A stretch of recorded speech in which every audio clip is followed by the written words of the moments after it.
Shalom, shalom famille. Nous sommes à l'heure de la bénédiction. Et ce matin, ce que je veux dire à une personne, c'est que ne perds pas Dieu. Ne perds pas la présence de Dieu. La présence de Dieu est la chose importante pour avancer. Alléluia. Tu sais, on peut perdre un époux, on peut perdre un père, on peut perdre une mère, on peut perdre des frères, des sœurs, même des enfants. On peut perdre une personne chère. Regarde, il y a des amis avec lesquels tu allais à l'école, mais aujourd'hui, tu ne les vois plus, tu ne sais même pas où ils sont. Tu as marché avec des personnes hier que tu ne vois pas aujourd'hui. Souvent même, tu as dit à tes personnes qu'ils sont tes amis, vous ne pouvez pas vous quitter. Mais aujourd'hui, l'amitié n'est plus. Souvent même, ces personnes deviennent vos ennemis. Ils complotent le mal contre toi.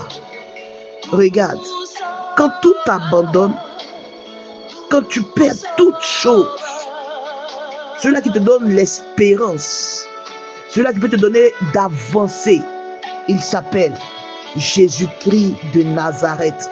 C'est pour cela que je te dis ce matin, tu peux perdre tout, mais je t'en supplie, par les compassions du Christ, ne perds pas ton intimité avec le Seigneur.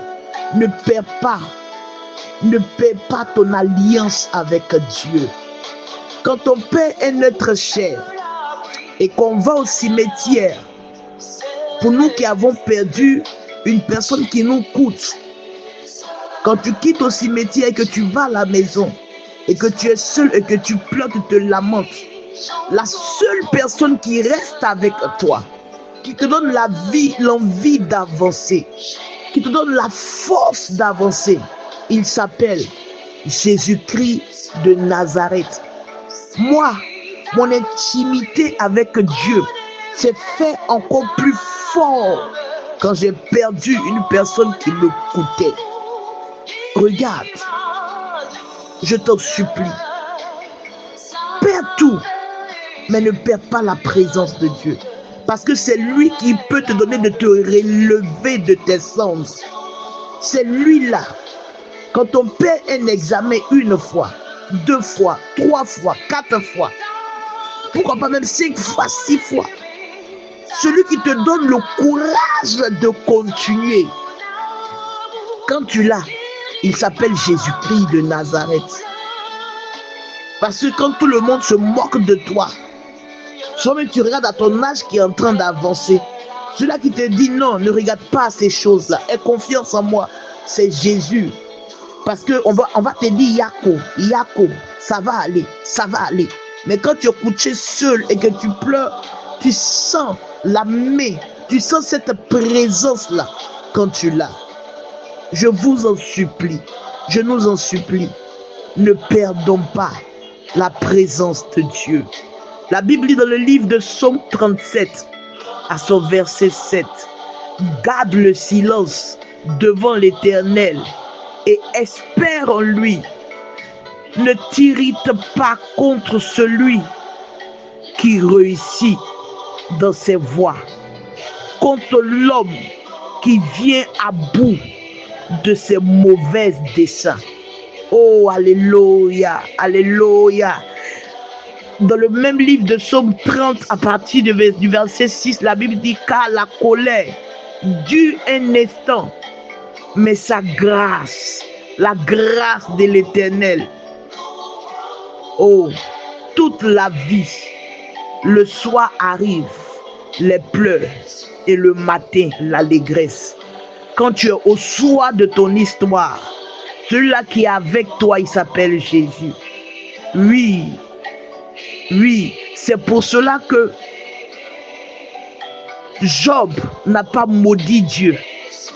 Quand sa femme lui a dit maudit Dieu et meurt, Job a compris que s'il perdait Dieu, il était foutu.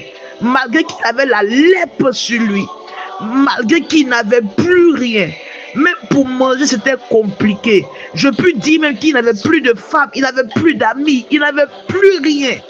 Mais celui que Job avait, my God, celui que Job a gardé, il s'appelle Jésus-Christ de Nazareth. Job n'a pas trahi son alliance avec Dieu. Job a gardé l'alliance. Job est resté fidèle et intègre. Quand bien même que c'était compliqué, difficile, Job n'a pas changé. Ne change pas. Je t'en supplie. Que maman ne te fasse pas changer. Que rien ne te détourne de la main de Dieu. Et tu verras qu'aujourd'hui, ça peut être compliqué. Mais si tu as Jésus dans ta bague, oh, je t'annonce cette parole certaine. Demain sera glorieux. C'est vrai qu'aujourd'hui tu as perdu un mari, mais je t'annonce que l'Éternel va changer. C'est vrai qu'aujourd'hui tu as eu à échouer à un examen, mais je t'annonce qu'il y a un poste ministériel pour toi au nom de Jésus. Alléluia. L'Éternel est le Dieu qui fait ce qu'il veut à chaque instant. Garde ton alliance avec l'Éternel.